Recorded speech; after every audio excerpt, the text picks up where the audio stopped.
نبی سلیمان علیہ السلام نبی داؤد علیہ السلام کے بیٹے تھے۔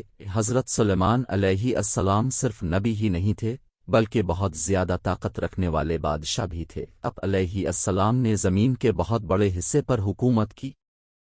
اللہ نے اب علیہ السلام کو ایسی طاقتیں دی تھیں جن کے بارے میں سوچ کر عقل دنگ رہ جاتی ہے۔ حضرت سلیمان علیہ السلام بچپن ہی سے بہت زیادہ سوجھ بوجھ، عقل اور سمجھ رکھتے تھے۔ سامنے والی کی بات جلد سمجھ لیتے، نتیجہ نکالتے اور فیصلہ کرتے۔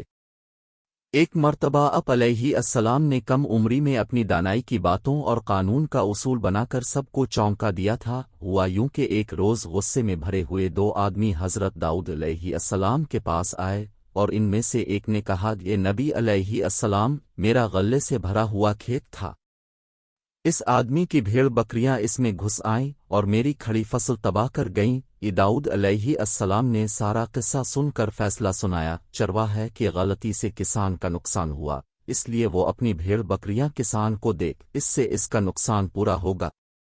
پاس ہی بیٹھے سلیمان علیہ السلام جو اس وقت کم عمر تھے اپنے والد سے عرض کرنے لگے، ابا حضور، اب علیہ السلام کا فیصلہ بالکل صحیح ہے، مگر کیا میں اپنی رائے دے سکتا ہوں؟ داؤد علیہ السلام نے کہا، یہاں ضرور دو۔ سلیمان علیہ السلام نے ادب سے کہا، میرا مشورہ ہے کہ چرواہے کے سب جانور کسان کو دیے جائیں، وہ ان کے دودھ اور اون سے فائدہ اٹھائے، اور کسان کا کھیت چرواہے کے حوالے کیا جائے، وہ اس میں ہل چلائے، اناج اگائے، جب فصل پک کر تیار ہو تب چرواہا کھیت کسان کو واپس کرے اور کسان بھیڑ بکریاں ان کے مالک کو لوٹا دے۔ اس طرح دونوں کو یہ بات سمجھ میں آ جائے گی کہ کسی کی محنت پر پانی پھیرنا کیسا لگتا ہے۔